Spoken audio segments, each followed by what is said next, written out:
ইসলাম কি নারীদের প্রাপ্য অধিকার থেকে বঞ্চিত করেছে? ইসলাম কি নারীদের ঘরে বন্দি রাখতে চায়? তাহলে হযরত খাদিজা কিভাবে মক্কার অন্যতম সফল ও ধনী ব্যবসায়ী হলেন? হযরত আয়েশা কিভাবে যুদ্ধে যোগ দিলেন? নারী অধিকার প্রশ্নে মূল বিরোধের জায়গা হলো ইসলাম বিরোধীরা চায় নারী পুরুষের ইকুয়ালিটি বা সমতা, আর ইসলাম চায় ইকুইটি বা ন্যায্যতা। এই ছবিটি দেখুন।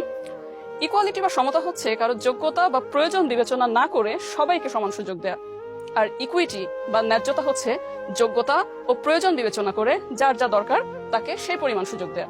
নারী ও পুরুষের অধিকার ও কর্তব্য নির্ধারণে ইসলাম ইকুইটি বা ন্যায্যতার বিধান দিয়েছে। পুরুষ শারীরিকভাবে অধিক শক্তিশালী, সে মানসিকভাবেও বেশি চাপ নিতে সক্ষম, তাই ইসলাম তাকে দিয়েছে অর্থ উপার্জন ও পরিবার প্রতিরক্ষার দায়িত্ব।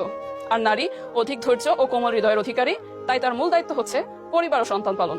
মূল দায়িত্ব পালন করেও পুরুষ সন্তানের প্রতিপালনে আর নারী অর্থ উপার্জনে একে অপরের সঙ্গী হতে পারে। ইসলামী পরিবারে তাই নারী ও পুরুষ পরস্পরের সহযোগী, প্রতিযোগী নয়, একে অপরের পরিপূরক। ইসলামী পরিবারে নারীর মর্যাদা সর্বদা সমুন্নত, চাই সে অর্থ উপার্জন করুক বা না করুক। এখন প্রশ্ন হচ্ছে, ইসলামী পরিবারের প্রধান কে, স্বামী না স্ত্রী? একটি প্রতিষ্ঠান বা দলের দুইজন তো প্রধান থাকতে পারেন না।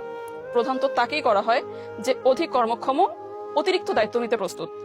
কোরআন তাই নির্ধারণ করেছে ইসলামী পরিবারের প্রধান হচ্ছে পুরুষ। তবে একই সাথে আল্লাহ ঘোষণা করেছেন পুরুষের উপর নারীদের সেইরূপ ন্যায্য অধিকার আছে যেমন তাদের উপর পুরুষদের আছে। আল্লাহ রাসূল সাল্লাল্লাহু আলাইহি ওয়াসাল্লাম বলেছেন, তোমাদের মধ্যে সেই ব্যক্তি সর্বোত্তম যে তার স্ত্রীর নিকট উত্তম। বাস্তবতা হচ্ছে সঠিক ইসলাম চর্চার অভাবে আমাদের অনেক মুসলিম পরিবারে মেয়েরা তাদের প্রাপ্য সম্মান বা অধিকার পায় না।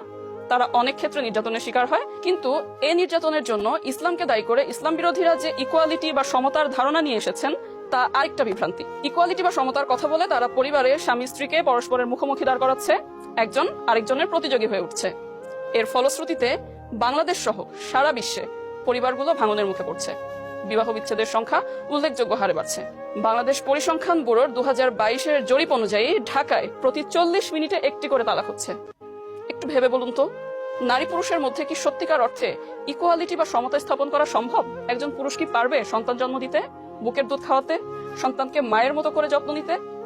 ইকুয়ালিটি বা সমতার প্রশ্নে পুরুষ দলের বিপক্ষে কি পারবে নারী দল ফুটবল খেলতে? আপনার কি মনে হয় না ইকুয়ালিটি বা সমতার কথা বলে মেয়েদের সাথে এক ধরনের প্রতারণা করা হচ্ছে? একজন প্রসূতি মা যে তার নবজাতক সন্তানকে লালন পালন করতে দিন রাত পরিশ্রম করেন, তাকে আপনি আবার বাধ্য করছেন পুরুষদের সমান তালে কমপক্ষে 8 ঘন্টা অফিস করতে। এটা কি ইনসাফ হতে পারে?